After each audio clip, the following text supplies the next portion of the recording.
Staycation bang hanap nyo? Andito lang yan sa SM San Lazaro, Abida Tower. Samahan niyo ako para may idea kayo kung saan kayo magstay dahil dito abot kaya ng ating bulsa. At perfect ito pag summertime. Mga 5-9, ituturo ko kayo rito mga 5-9 sa taas.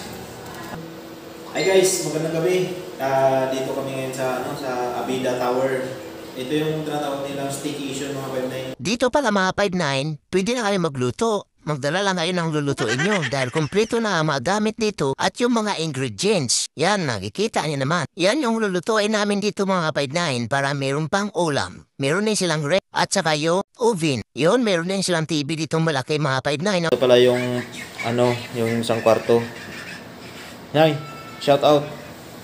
Yan, tinibok na Siyempre mga 5-9, hindi rin magpapahuli yung ating view. Diyan mo makikita yung mga chicks na naliligo sa swimming pool. Yan mga 5-9 na magandang view. Siyempre, papakita pa rin sa inyo yung kanilang CR. Ganito ang CR nila mga 5-9, ganda, linis.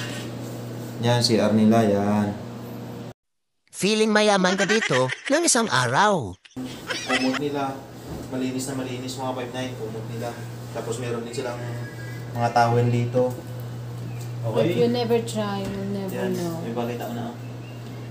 Magandang quotes to mga 5-9, no? Kasi kung hindi mo masubukan, hindi mo malalaman at saka hindi mo ma-appreciate. Meron din silang drawer. Kasi kahit tayo mga mahirap mga 5-9, pag hindi natin ma-appreciate yung ganito, hindi tayo maharap. Okay? Mura lang naman ang bayad dito mga 5-9. At least ma-enjoy nyo, ma-experience nyo naman yung kakaibang ambience. Mga 5-9 malinis.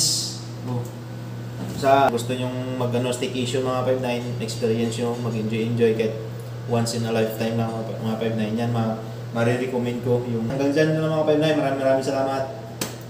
Kung nagustuhan nyo aking video, sana support nyo mga 5-9 at malaking tulong yan sa ating paggagawa ng ating vlog para kumita rin tayo mga 5-9. Okay? Okay, thank you.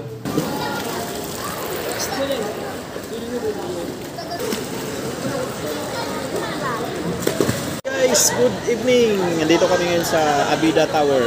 Abida Tower sa San Lazaro mga 5-9. Ganda. Sarap pala maligo dito mga 5-9. Dami naliligo dito. Mag-iwan ng bakas para mabalikan kita. Let's grow together.